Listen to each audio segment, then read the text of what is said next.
All right. Hello, everyone. Brett Henderson here. Excited to have another episode of the Veteran Entrepreneur Masterclass. Today is a first for me.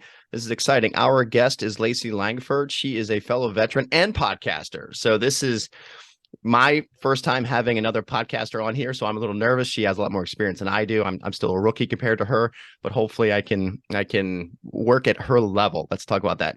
Lacey, good morning. How are you? I'm doing well. Thank you for having me. Excited to be here. Yeah, me too. And Giselle, good morning. How are you? I know you're on mute right now. And Giselle kind of she makes sure everything's great and she has a great smile. So Yes, I'm much better to behind the look at than me. scenes. No, she is the scene. She's the scene. My mustache scares everyone else away. So we have to keep her here for balance. So how you doing, Giselle? You good? I'm good. All right. She's gonna keep us in check. So Mhm. Lacey, tell well, we got several things we can chat about today. So first things first, to let our audience know we're going to go, just kind of give us your background and how you kind of got into the military world, so to speak, and your own little journey, and we'll go from there. You mind just sharing? No, not at all. I grew up Army, so that's really where it all started. My dad was a military police officer and he was in for 20 years. I decided after high school that I really wasn't ready for college and I wanted to start working. I thought the military would be a great thing for me. I tried to join the Army, but my dad was like, hey, let's just talk to the Air Force recruiter, see what he has to say. And once I I did that, I wonder was like, oh, why. I was like, all right, we'll do Air Force. So I enlisted in the Air Force, and that's where I met my husband. And we got married actually right after I left the military. So I think I've only gone 1 year of my life without an ID card, which is my claim to fame. And along the way, I grew up in a household where we were taught to spend less than we make and save our money. And that's something I wanted to pursue more. While I was on active duty, I started back to school. And then after, started pursuing a degree in business and finance to kind of take those lessons I had learned to the next level. But the problem was I rolled right into being a military spouse. And with that came some and underemployment challenges. It's very difficult. At that point, my husband had taken a commission as an infantry officer, and it was very difficult for me to build my career around his infantry career. 1 year home, 1 year deployed. It wasn't a good schedule. And the year he was gone home, he was gone half that time for, training and stuff. So I decided to start a business out of frustration from being a military spouse. And that's really, if things have evolved over time in my business and my career, but that's really how it all got started. I grew up in the military. My family is all military. My siblings are still on active duty, two of them. And that's how it all began. Awesome. And how long were you actually in the Air Force? I was in for 4 years. 4 years, and then you came out, went to college, whatnot. So when did you have the inkling from coming out of the Air Force and trying to figure out and supporting your husband and his lifestyle to, hey, I want to try my own gig? Were you kind of working for some other companies first to, like, I guess, when was the first glimmer of entrepreneurship where you're like, I want to do something on my own? Well, I can honestly say I never wanted to be an entrepreneur. It wasn't something that I ever set out to do. It was really one day I just got really pissed off about my career, not being able to build it around what the military had planned for us. And so I wanted to take control of my ability to earn and to develop my own career. And that's really how it started. And it was after doing a lot of volunteer work, which I love very much. But at some point, you want to earn an income for your family, increase your quality of life.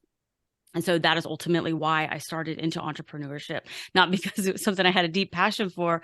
It's because it was something out of necessity. If I wanted to have something stable and I had control over, it meant that I had to do that on my own. And, looking back, it was a lot more work than I had realized I was ever going to get into. But I'm glad that I did it looking back, but it's been challenging. Yeah, it's definitely not easy. And I think you hit on something. A lot of people want to start their own business or they have an idea or they have a thought. However, they're comfortable, right? You have a W-2 job, you're working for a big name corporation and you have aspirations, but you're okay. And it's like, do I really want to rock the boat? And I'm doing okay. I got decent wages, a decent lifestyle. I have a decent car, I have a little house or apartment, and I'm doing okay. I want to do it, but do I want to be uncomfortable? Then all of a sudden, whack, it's the whack. You have that epiphany or something happens or some sort of event. We're like, F this, I'm done. I'm not gonna do that anymore. I'm gonna own it. And you actually go, it's a U. It's a horseshoe. You actually go down first because you have the stability, you have the income, you have the lifestyle, and then you start your own. You don't know what you don't know. and ignorance is bliss. And then you start getting kicked in the face and kicked in the face and kicked in the face. You're going down, down, down, learn, learn, learn. Then all of a sudden, okay, I'm at rock bottom. Like, this sucks. But then all your hard work and your lessons learned start to pay off, and you start coming out of the trough, right? And then you get back to where you were. Then hopefully you start moving above and beyond where you were. So what was that journey like for you?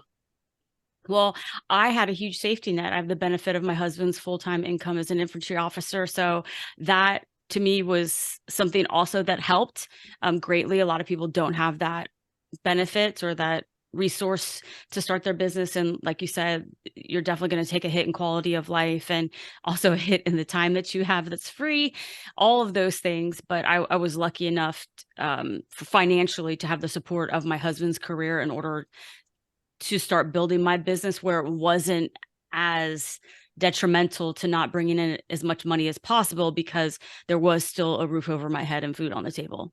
That's huge. That's a huge differentiator. Let me ask you this question. Do you feel that potentially slowed you down, that safety net, because you could ease into it? It wasn't, where's my next meal coming from? I must get this deal done or I can't survive.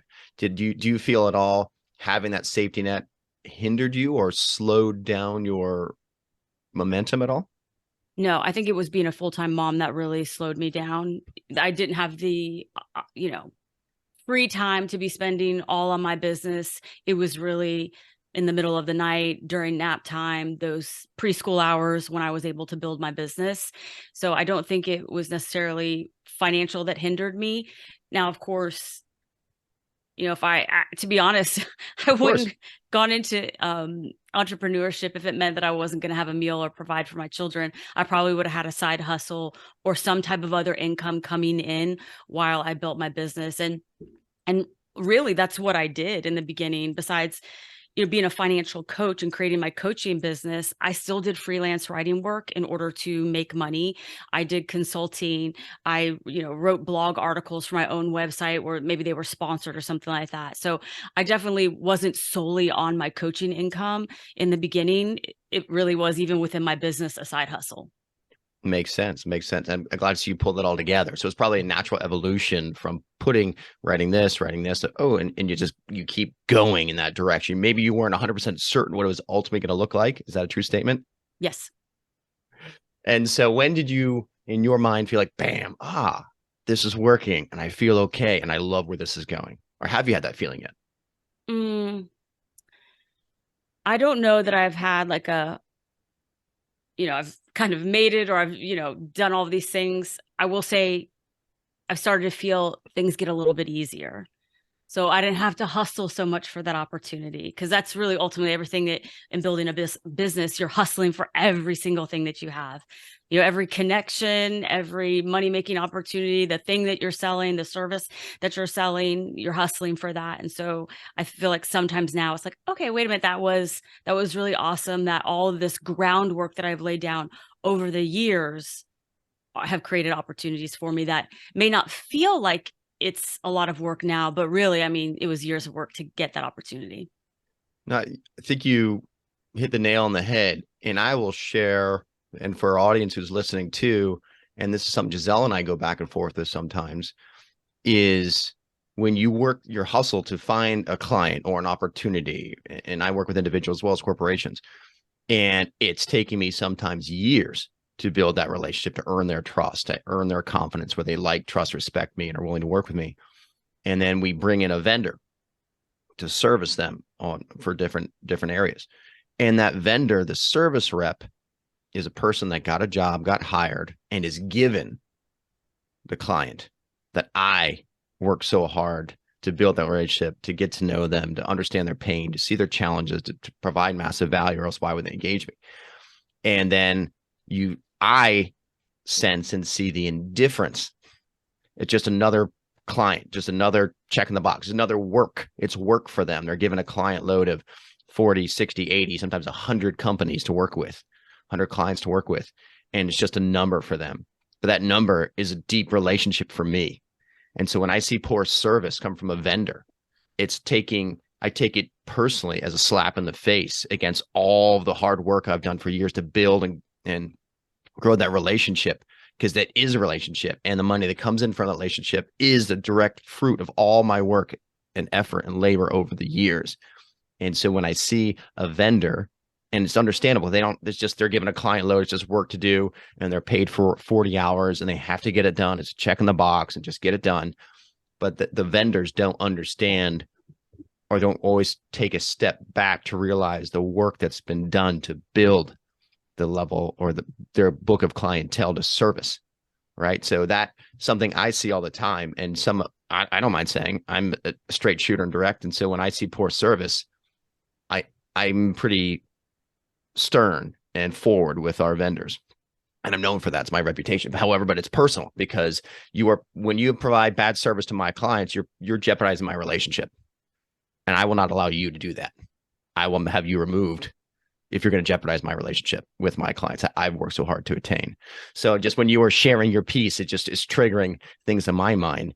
At the same time, it's about communication, right? And so communicating with your vendor, so the vendor understands what this relationship really means. It's not just a check in the box, not a number. Most clients or customers are giving a number, and you literally are just a number.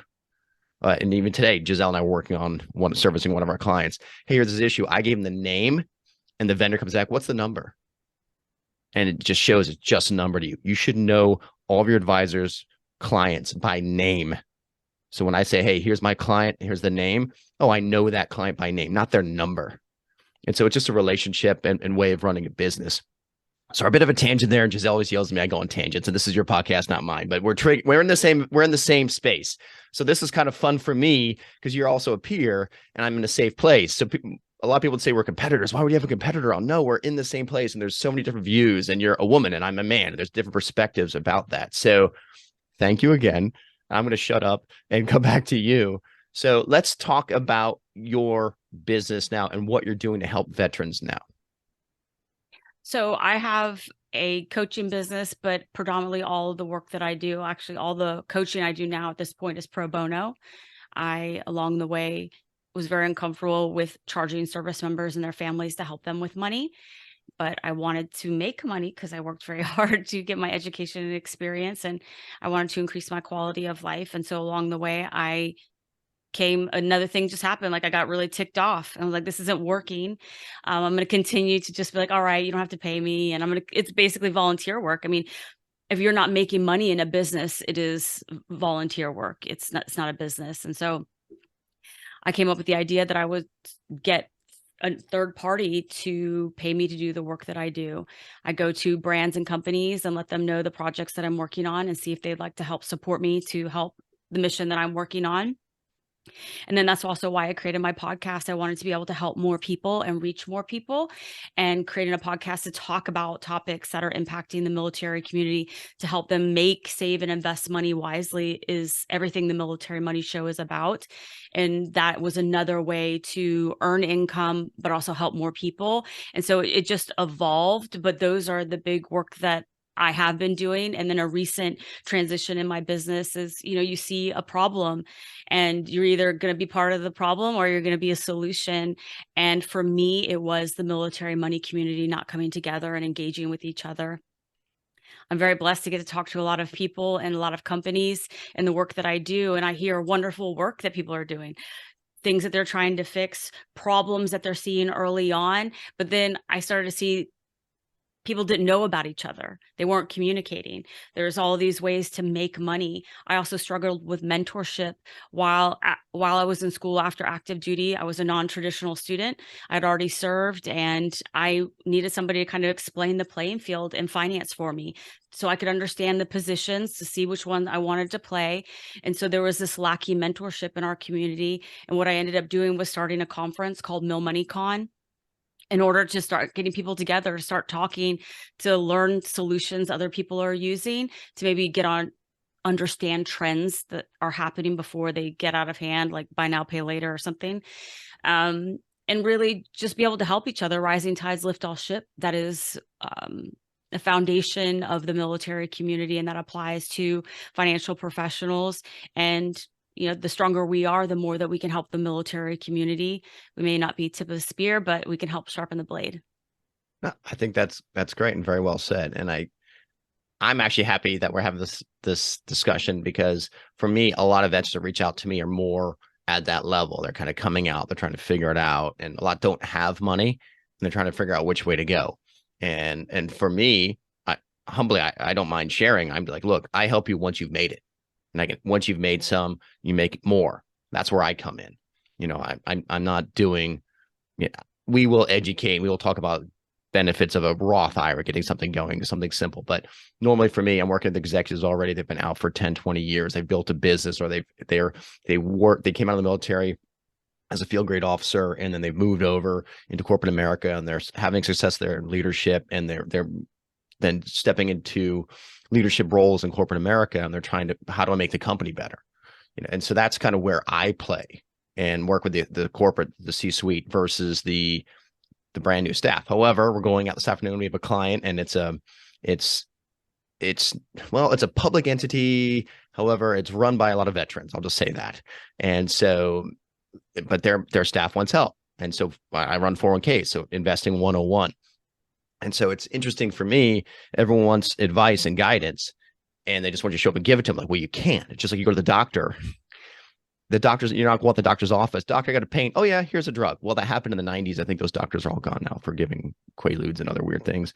But you got to have a full physical. You have to understand where you are, what your needs are, what ailments you have, and then can we treat those ailments? The same thing with financial planning. It takes time. It takes time to truly understand where someone is. Let them, a lot of times they don't even know where they are, right? And so a lot of the work we do is helping people figure out who they are and where they are today, let alone where you want to go. Like, no one wants a financial plan. Have you ever seen, oh, I'm excited, can I have a financial plan with you? No one ever wants a financial plan. However, everyone wants to be financially independent, right? So you start with that. What do you need to do to be financially independent? Okay, you need a plan. Well, how do we get you there? That's all the planning process. So what part of that process do you feel you enjoy doing the most? Like, what's when you wake up and you're engaged in your business and you're working with your clients, or putting together your content? What do you personally enjoy the most? I think when I hear that I made a difference in the quality of life of an individual or their families, that's really, it doesn't matter how much money you have or how little you have. If your quality of life or something is stressing you, all the money in the world really doesn't matter.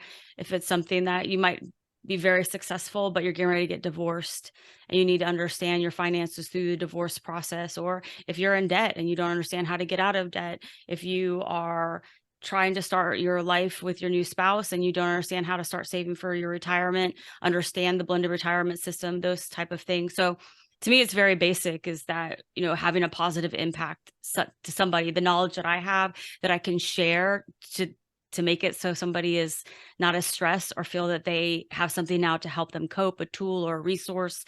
That to me is, what it's all about.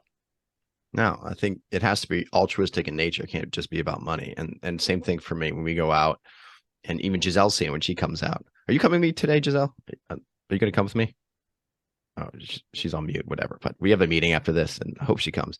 It just and just like you said, for me, you see someone here, they start down here, and they finish here.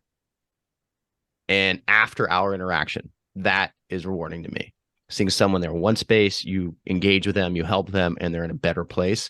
That's rewarding. That's where I come back after meetings with Giselle. Like, it just feels good when the team appreciates what you do. And so that's the high, so to speak, is actually helping people and giving back. And then the value comes in when you're compensated for it. It's even better. Right. So I love that. So with your podcast, I'm going to let you plug yourself a little bit here. Tell us the name one more time of your podcast and where it's located and how Military they can Money. Sorry. My podcast.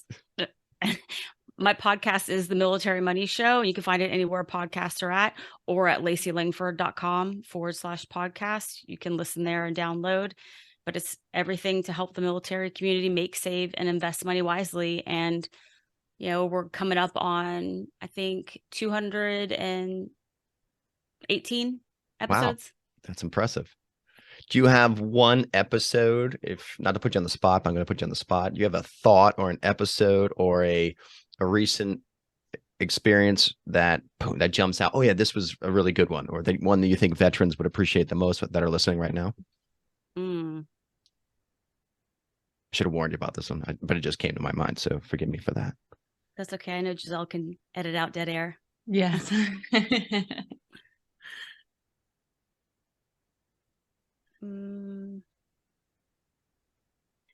I've had some really good ones. It's really hard to decide Sure.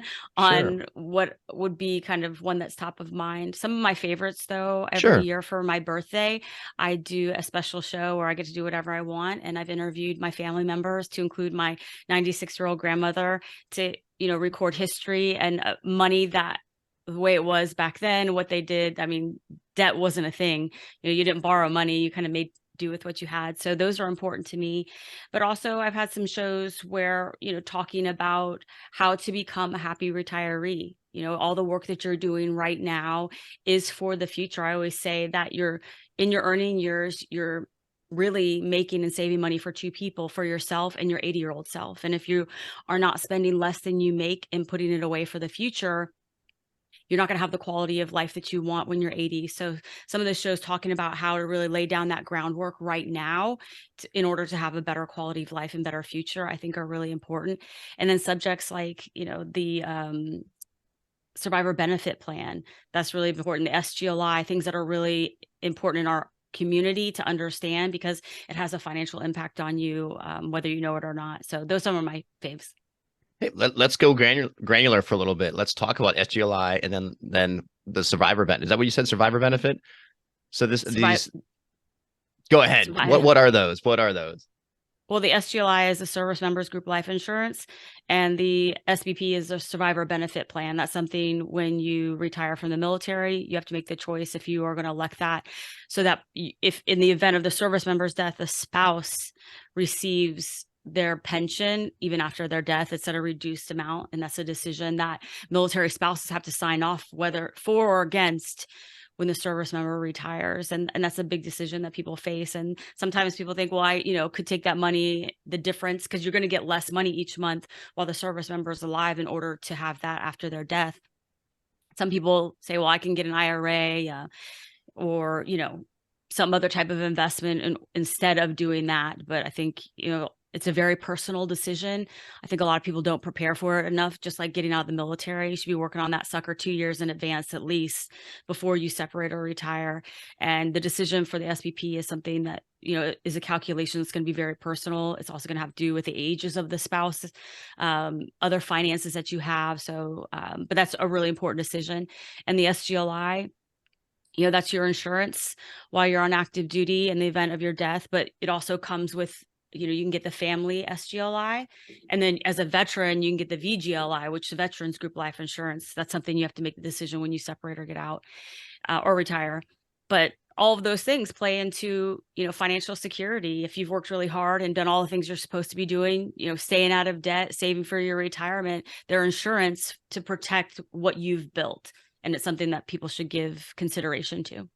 Just a question there about the VGLI. I saw something last week, and actually one of my clients who's also a veteran brought it to my attention, but I think it's only $40,000. Is that correct? Do we think about the same thing, or is that something different?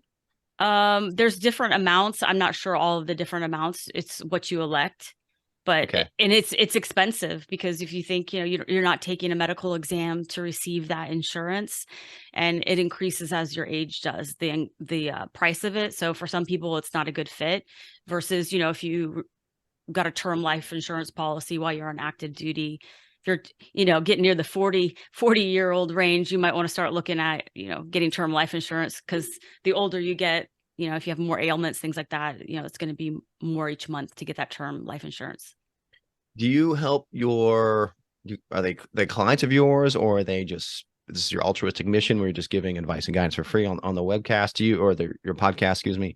Do you help someone say, you got one veteran, only did 4 and out, so there's no retirement, and so there's no pension, versus veterans that have Social Security and that worked in corporate America and they're trying to figure that out, or they have a combination? Do you help with that lifestyle decision-making tree, is figuring out like the difference between Social Security versus a pension, and when you can take it, when you can't take it? Do you do all that kind of work, or what do you? I'm just trying to help me see what you do. If I'm a couple and I come to you, and maybe couple one is, I was a veteran 4 and out, and I'm trying to figure it out in corporate America now, and the military is part of me. It's not all of me, just a part of me. And the further long ago, it's more in the past, versus the veteran who did 20, 25 years, right? It was institutionalized and is finding themselves again as they come out and they reacclimate to corporate America. Most of the people that I help are on active duty and they may Still be active. getting Okay. out. For me, it's meeting the client where they're at. So mostly I work in the capacity as a financial coach. So a financial coach is helping somebody get where they want to be. I don't go to the gym and be like, I'm going to need you to do those push-ups for me to my trainer. They know how to do push-ups. They're trying to show me the right technique. So I'm helping people get to where they want to be and educating them, showing them, understanding what a 401k is, what, HR packet you're going to get when you get out and start this new job. Sometimes I do deal with people in crisis, so I'm working more in a counseling capacity where somebody's going to lose their car, they're going to lose their home, they don't have food on the table. Maybe they're going through an abusive situation financially. And so I'm helping them get the resources and actually do that work for them. If they don't know how to do a budget, I'm probably going to do a budget for them because it's emergency. We got to figure out what you have coming in, what you have going out real quick. And then in the advising space as a financial planner, I do not work in that capacity. So if it's something where somebody wants, let's say, the SBP calculation, I'm going to refer them to a financial advisor that specializes in the military community for them to help them do that calculation. Okay. So you're a coach, not an actual advisor planner. So are you Correct. registered or licensed in a Nope. capacity? Okay. So you're a mentor. I am an accredited financial counselor and I have a Okay. CFP background. So if I ever pass the exam, I will be a certified financial planner, but that's a whole nother story. So I do have education and an accreditation in finance, but I work as a financial coach. Oh, I like that. So it's different. And I like that because I came through the trenches at Merrill Lynch and UBS where you're a financial advisor, but you're a money gatherer and your only job is to go get money and bring it in. They sell it under the guise, well, I could say firms, so not naming names. However, large institutions, financial institutions, they make their money managing money. And their goal is to have a sales force that goes out and just brings in assets, brings in dollars. And the more dollars they bring in, the more they can charge, the more revenue they make, the more profitable they are, the more they pay shareholders, the more they pay their managers, the more they can afford brick and mortar and nice fancy buildings on nice roads. And so it's just there. It really isn't about planning. It's about bringing in money. And if you don't bring enough money in 3 months, you're gone. In 6 months, you're gone. In 9 months, you're gone. In 12 months, you're gone. You must bring in this money or you're fired. That's how it works in those institutions. So it's refreshing to see someone with your background, a different perspective, who's truly come a altruistic place of helping those.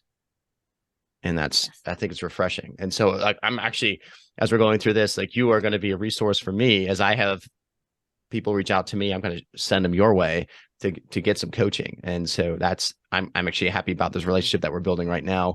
I know that Matt Holleran, who's been on my podcast, has Matt been on your podcast? No, Oh, I've been on Matt's. I'm sorry. I've been on Matt's show. you've been on Matt's. Well, I had Matt on mine, and he's, for the listeners there. This is inside baseball talk, what I'm not supposed to do. I get counsel that I'm not supposed to do inside baseball talk, but I don't even like baseball, so I don't really know what that means. So if you're going to mentor me or you're going to correct me, at least use an analogy that I understand. So our other editor will hear that and yell at me too. So anyway, so Matt is a Navy veteran and he started his own podcast, and I got into podcasting through Matt, and he helps veterans and other financial professionals have financial podcasts. So that he has a great perspective, and he actually, something amazing about giving back and help. He had, how many boys was it, Giselle? He had at risk youth boys. He had like 6 or 8 at one time. Or was it more than Ooh, that I think in so, his around home? that. Like, talk about an amazing dude that's giving back and helping people. His community was married and had kids and brought in all these high school age at risk boys and like had to lock his bedroom and lock valuables and all that. But he helped and he did that. So that's a heck of a tangent. But giving back and providing services, I think, is huge to the veteran community or the active duty community now as well. Because if you have a good foundation while you're a veteran, while you're active duty, and you transition to being a veteran, you already have the foundation to continue to excel and build upon. So when you're meeting with active duty, is there one or two areas you say are the most important for someone to consider when they're starting to address their own financial position and their own financial needs? Well, I mean, debt and saving for the future, I think, are most important. I mean, really, it's spend less than you make and save. That's what it all comes down to. It's the heart of what we do, and it helps you prepare for the unexpected in life. But I think that's, most people that come to me, they're on one end or the other. They are, hey, I have debt. I need to figure this out. I need to start learning basic money concepts and I won't say healthy, but better habits with their money. And then on the other side is the people that, hey, I did that. I started being better with my money. I've built it up. Now I don't know what to do with all this money. Like I haven't been putting it into my TSP. I haven't been putting in my 401k, those type of things. So it's really in between. There are some things, but predominantly those are the biggest groups. Awesome. And let's dive into that. Let's actually provide some specific advice. So for the compliance aspect, because I am registered and licensed, all the good stuff, I just must say I'm not recommending anything. I'm not endorsing anything. This is not a blanket. I can't give blanket recommendations. I can't guarantee anything. So for compliance, hopefully they hear this and they leave me alone, which is good. So that being said, let's chat about debt. And there's different types of debt. There's student debt, there's mortgage debt, and primarily credit card debt or card debt. So if I have credit card debt, I have car debt. Maybe if I'm military, I probably don't have student debt yet. That may be coming, right? And if I'm fortunate enough and I didn't live on base housing and I got a VA loan, I'd probably mortgage debt. So between automotive debt, mortgage debt, and credit card debt, I've got debt. Is there good debt and bad debt? Or which debt should I try to tackle first, in your opinion, without being a blanket recommendation? Actually, a lot of people come into the military with student loans debt. Most people have student loan debt, whether it be from a community college or because that's the thing that's pushed. Hey, you should get an education. And so a lot of people start doing that and they take out loans and then they realize school isn't for them, or it might not be for them right now. And now they have some debt. So they've come into the military. I know everybody has their own opinion, but I think debt is debt. You owe somebody else. It's not your money. You got to pay somebody back. And it's a stressor for most people. And oftentimes when I speak with people, the thing that makes logical sense financially, like, oh, wow, this one's got the highest interest rate. That's not the biggest stressor.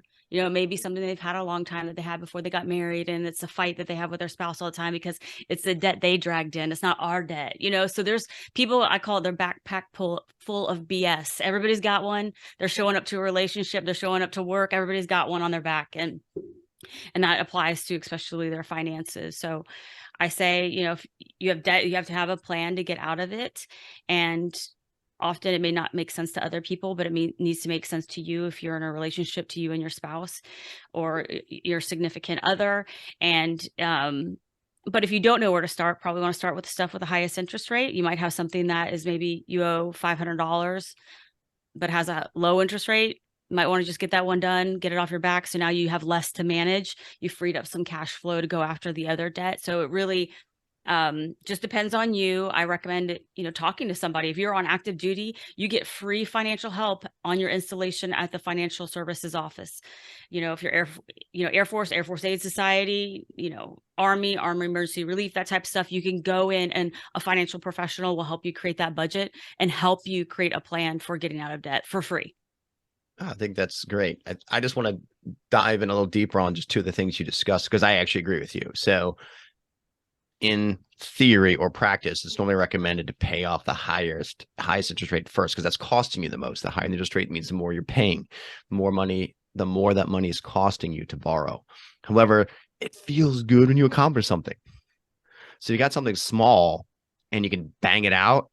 I agree. Take care of the small thing first so you get a win. So you're positively reinforcing that activity, that behavior. Hey, I paid this off. It's didn't make a huge dent. No, but I did it. If I did that, I could do something else. So it's building confidence and it's building the habit. And then so if you take that small debt, take care of that, get rid of it, you feel good. As you just said, it also frees up additional capital, because if you were paying the minimum on something at a higher rate, now you have more capital to really tackle that higher interest rate thing. And normally it's credit cards. Let's just say what it is. So if you had credit cards, and actually, especially last several years, they weren't quote as quote or quote as high because we're at a zero rate environment. They were still charging between 10 and 15. I was seeing, I wasn't seeing the 19, 20, 22%, but I think it's coming back right now. I don't know if you're seeing that or not, because the Fed's raising rates. The credit cards like, oh, we get to raise rates too, because that's how they make money. And so it's counterintuitive how the industry works, especially with credit debt. The people that can afford the least pay the most. The people that can afford the least pay the most. And that's a whole nother conversation about the system and whether it's right or wrong, but we live in the system. So maybe can't change the system, but be aware of the system. And so I will say humbly, if you can knock out credit card debt, I think that's always a good move. And then student loans tax deductible and mortgage loans are also tax deductible too. The interest is tax deductible. So I consider that if you're going to have debt, that's the better kind of debt versus credit card debt because you can't write it off your taxes. So just not advice, not guidance, not a blanket recommendation. However, an idea, if you have higher interest rate debt, credit card debt, after you have some low things to take care of to get some wins in the win column, potentially try and tackle that higher interest rate debt just to get it down because it's costing you the most. Then once you get that done, actually, I'll ask you this. Let's play ping pong a little bit. So I have employees come to me. What's more important? Should I start saving for retirement or pay off my student loan debt?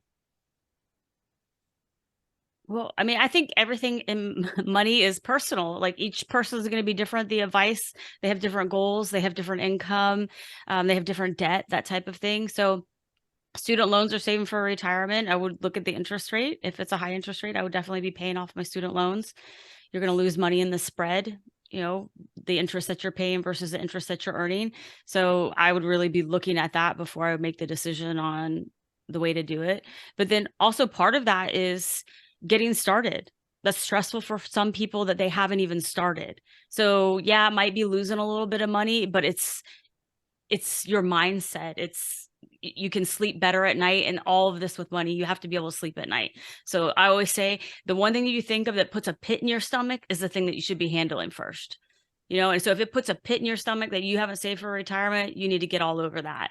If your debt, if it's the lowest one, so measly, that's bothering you, that's the one you need to handle. If it's not the huge amount, then yeah, let's take care of the one that's bothering you the most, and you'll eventually get to the other one. But your financial decisions don't need to necessarily make sense to other people. It's not really any of their business how you're going to go about getting your house in order. To me, it's like what works best for you.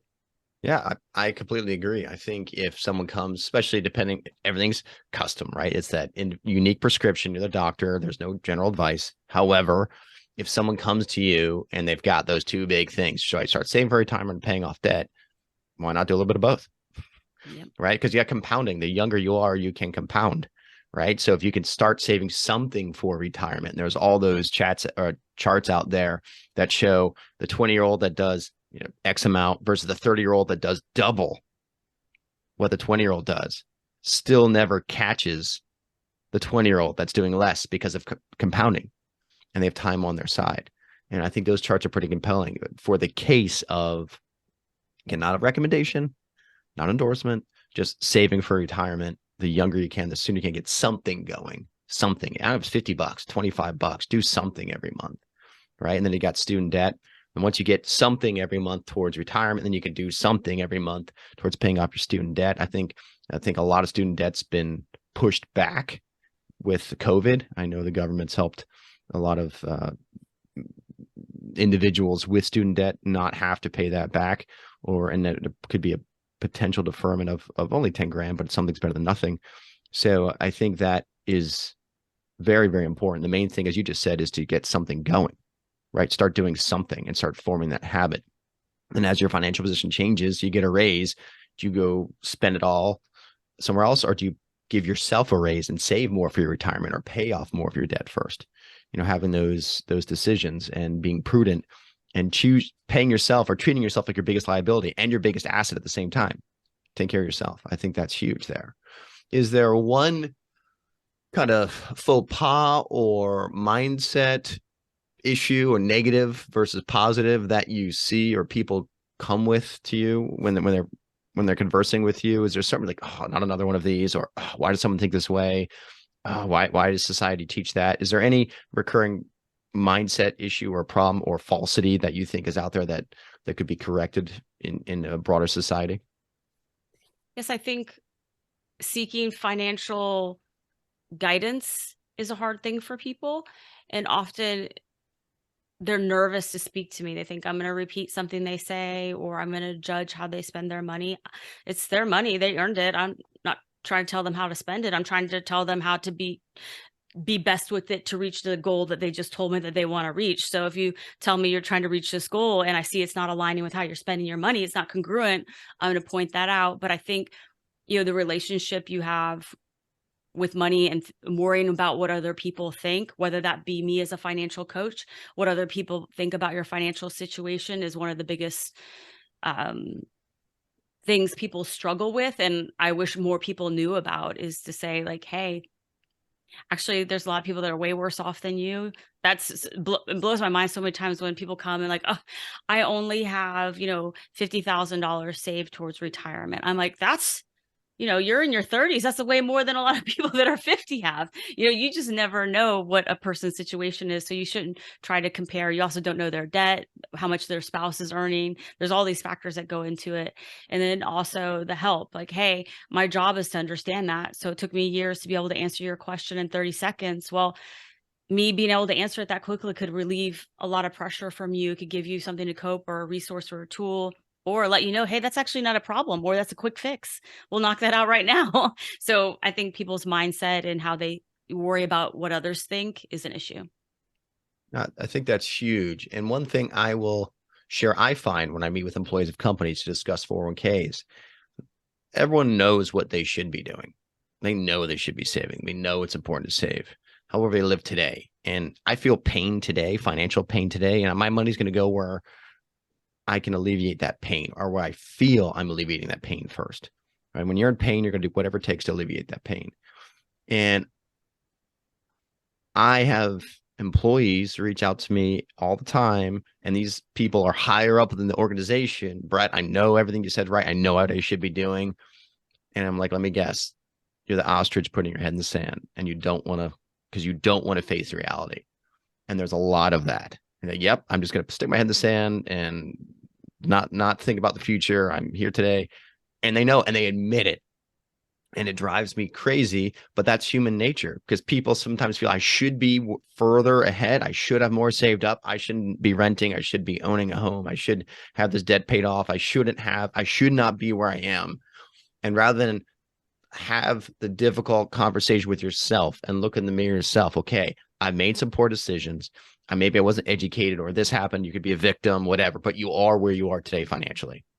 You can't do anything about what happened to you in the past, or your decisions, your actions of the past, other than learn from them. And then look in the mirror, look yourself and say, hey, today's going to be different.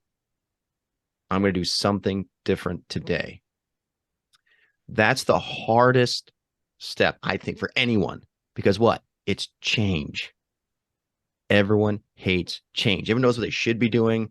I should be saving 10%. I should be doing Roth. I should do this. I should do that. But let me take care of this first, and I'll change. Let me take care of this, and I'll do that next year. I'll do that next month. I'll do it later. And it never comes back to it. So just like right now, it's January, and all the gyms are saying, hey, New Year's resolution, get in shape. You're going to eat better. You're going to do more. And this is Giselle's world, right? Because she coaches people all the time. And most of the gyms have a 90-day sprint or a 60-day sprint.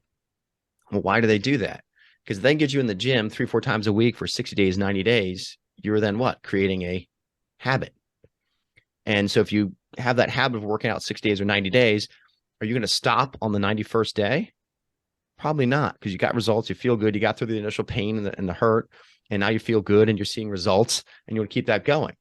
I think the exact same thing applies for financial security and wealth and financial decisions. You're in a habit. You somehow got to where you are because of habits you have made about money. And having the moral fortitude to look yourself in the mirror and say, maybe my decisions haven't been the best. Maybe I can make better ones. Telling yourself that's one thing, and then actually stopping and saying, today, I'm going to pick one little thing. I'm going to make it change.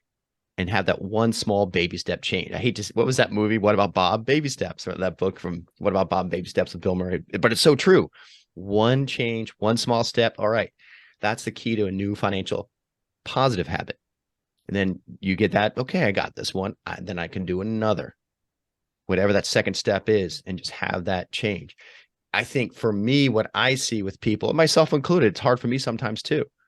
And I'm in the world, I'm in the space, right? You'd be amazed at how many financial advisors are financial wrecks out there. I could tell you some peers and friends, and they go through divorces, have challenges too, and they're impacted. It's not always their fault, so to speak. But that first step, I think, is the biggest issue. And having someone look themselves in the mirror, hold themselves accountable, because no one can hold themselves accountable. You must make that choice. No one can do it for you, to start doing something different. That's what I see. What do you see? What are your thoughts about that? Do you agree? Do you disagree? Am I crazy? I mean, you can tell me all the above. With habits? Sure.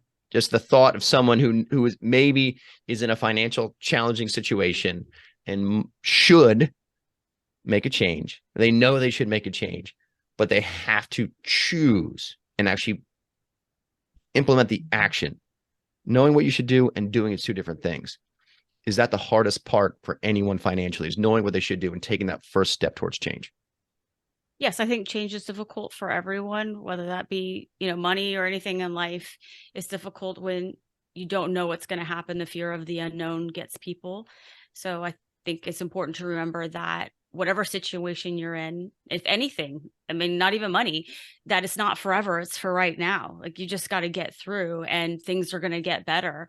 And, there is this point where you do have to do something different if you want a different result. If you want to keep going the way you're going, then keep at it. But if you want something different, you have to take an action of some sort. And sometimes that is difficult, and doing something small, I completely agree, it will have the greatest impact. Small things will add up into something huge. And doing things like putting it in your calendar. I'm a real big fan of the Pomodoro method. Like, you could do anything, clean your house for 25 minutes. You can work out for 25 minutes. You can meditate for 25 minutes. You can, meal plan for 25 minutes. You could budget for 25 minutes and then take a break and then do it again. Like, just doing things in smaller spurts, I think, is also helpful to building, a habit, and also getting over that hump of change. Well, it's only 25 minutes or even 10 minutes. Something makes a difference. So just getting started and not overthinking it. That's the biggest thing for people too, as well. You can't think about the outcome like, oh, will I ever get out of debt? Will I ever have enough saved for retirement? Will I ever have, a new car or whatever it is? You can't think that way. You have to think about the step in front of you. Like, okay, I can set up automatic payment to my retirement plan. That could be the first step. So thinking about the action that you can take. You can't control the result. You can't control other people's action, but what can you do today to move the needle? I think that's perfect. And I think you're 100% correct. And I 100% agree. So thank you for sharing that. So Lacey, if there anyone would like your coaching, how do they reach you again? You can reach me, LaceyLangford.com. I have in there how to work with me, and I have a set amount of coaching sessions in my schedule, and that's the best way. You can download the show anywhere podcasts are found. That's also a great way. If you ever have questions, I take those on the podcast. Oh, you have and you live connect with call. me. You have live callers. People call in your podcast, like live. No, not live, but people can submit questions and I answer them on the show. That'd be cool. We should do it. You know what? On this inside baseball talk, I'd be willing to do this again with you on LinkedIn Live and just see what people come in, see what questions they come in. I think we're working towards a live webinar on LinkedIn. So I'd love to have you on board. If you want to run and gun with me, I welcome the company and the guidance and the mentorship from you, Lacey, because you've got a lot more experience than me as a coach. That's completely different. My world's different than yours, but I think our worlds have the same end goal and they're aligned. And so I truly enjoy having you on the podcast today. So if someone wants to reach me, Giselle, how do they find us? You can reach Brett at swe90.com. You can also check out our website, swe90.com. It'll have all of our services and what we do for veteran business owners, as well as our podcast. Awesome. And Lacey, what's the name of your podcast one more time? The Military Money Show. Awesome. The Military Money Show. Everyone check it out. Thanks for being here today. Peace. Thank you for having me. Thanks for coming. Awesome job.